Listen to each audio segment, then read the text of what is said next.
Raj TV நேயர்கள் அனைவருக்கும் வணக்கம் அண்ட் வெல்கம் டு நடிகையர் திலகம் சாவித்ரி.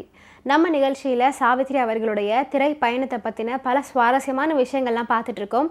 இன்றைக்கி நிகழ்ச்சியிலும் உங்களுக்காகவே இன்னும் பல அற்புதமான விஷயங்கள்லாம் காத்துட்ருக்கு. வாங்க நம்ம நிகழ்ச்சிக்குள்ளே போகலாம்.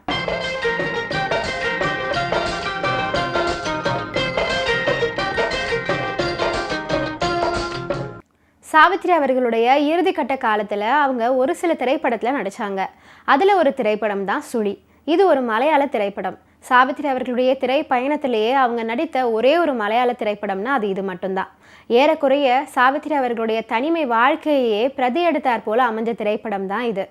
இந்த திரைப்படம் பூனா திரைப்பட கல்லூரி மாணவர்களுடைய படைப்பு தான்.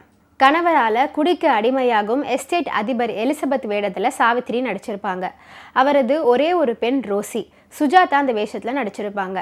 அவள் ஒரு தொடர்கதை கவிதாவாக சுஜாதா தமிழர்களுக்கு அறிமுகமாகாத காலம் அது. மது பழக்கத்தால் விதவை தாய் இளம் எஸ்டேட் மேனேஜரிடம் தன்னை இழந்து 3 மாதம் முழுகாமல் இருக்காங்க. அம்மாவின் சிநேகிதரான குடிகார மேனேஜரை திருத்த மகளும் அவனிடம் கற்பை இழக்கிறாங்க. அம்மா சாவித்ரி தற்கொலை செய்து கொள்ள மகள் சுஜாதா கடைசியில் கன்னியாஸ்திரியாக ஆகிறாங்க.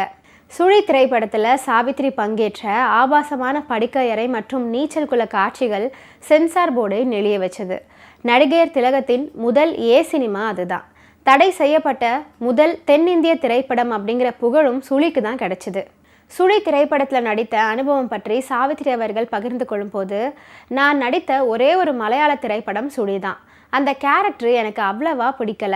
படம் வெளியான போதும் சில ஷாட்டுகள் எனக்கு பிடிக்காமலும் இருந்தன. அவற்றில் இருப்பது நானா அப்படிங்கிற மாதிரி சந்தேகமே எனக்கு ஏற்பட்டுச்சு அப்படின்னு சாவித்ரி அவர்கள் பதிவு பண்ணியிருக்காங்க. சாவித்ரி அப்படின்னு சொன்னாலே சினிமா வட்டாரத்தில் ரொம்ப இலக்காரமாக பேசக்கூடிய சூழலும் ஏற்பட்டுச்சு.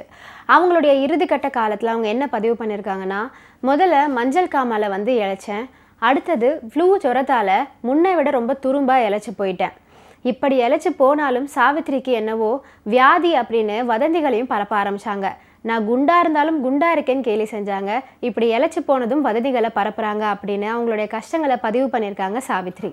முன்னெல்லாம் ஒரே நேரத்தில் ஜூபிட்டரோட கற்புக்கரசி, தங்கப்பதுமை, அரசிலங்குமாரி ஷூட்டிங் நெப்டியூன் ஸ்டூடியோவில் நடந்துகிட்ருக்கோம்.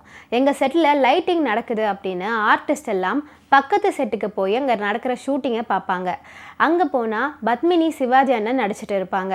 அவங்களுடைய நடிப்பை பார்க்குறதே எங்களுக்கு ரொம்ப பிடிக்கும், அற்புதமாக இருக்கும். ஆனால் இப்போலாம் அந்த மாதிரி பக்கத்து செட்டுக்கு போய் படப்பிடிப்பை பார்த்தா சாவித்ரி சான்ஸ் கேட்டு நிற்கிறாங்க அப்படின்னு வதந்திகளை பரப்ப ஆரம்பித்தாங்க. ஒரு நாள் திடீர்னு சாவித்ரியை ஒரு தயாரிப்பாளர் சந்திக்க வந்தாராம்.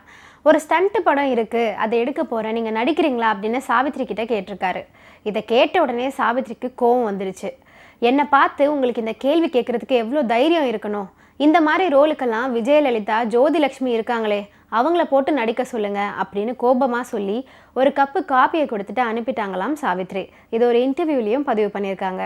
ஜெமினி கணேசன் சாவித்ரி பிரிவுக்கு பின்னர் ஜெமினியை பற்றி சாவித்ரி தன்னிடம் எதுவுமே விசாரித்தது கிடையாது அப்படின்னு ஆரூர் தாஸ் எழுதியிருக்காரு.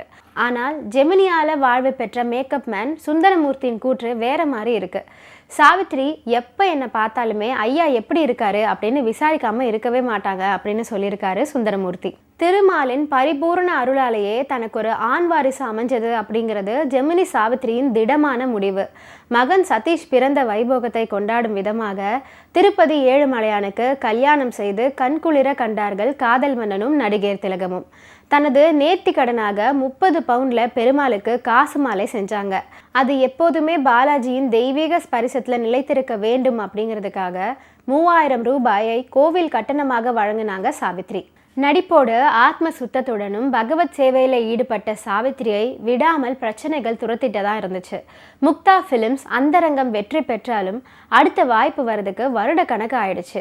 காரணம், பிரதமர் இந்திரா காந்தியின் அவசர நிலை பிரகடனம் அமுல்ல இருந்துச்சு. சென்சார் போர்டு கெடுபிடிகளும் அதிகரிச்சுது. இளையராஜா அவர்களின் இசையில வெளியான அன்னக்கிளி, பத்ரகாளி தவிர எம்ஜிஆர், சிவாஜி படங்களும் எதிர்பார்த்த அளவுக்கு வசூலை பெறல. அரசியலை மட்டும் இல்லாமல் சினிமாவையும் சீரழித்த கருப்பு ஆண்டு தான் 1976. அதன் இறுதி மாதங்களில் சாவித்ரி மேடையில் நடித்து வயிறு வளர்க்க வேண்டிய கொடுமை வறுமைக்கு ஆளானாங்க சாவித்ரி.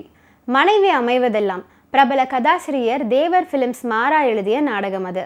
சாவித்திரியுடன் அவரது மகன் சதீஷ் மற்றும் ஜெமினி மகாலிங்கம், ஜெமினி ராஜேஸ்வரி எல்லாரும் நடிச்சிருப்பாங்க. இந்த மாதிரி தன்னுடைய இறுதிக்கட்ட காலத்தில் பட வாய்ப்புகள் இல்லாதப்போ மேடை நாடகங்களையும் நடிச்சிருக்காங்க சாவித்ரி.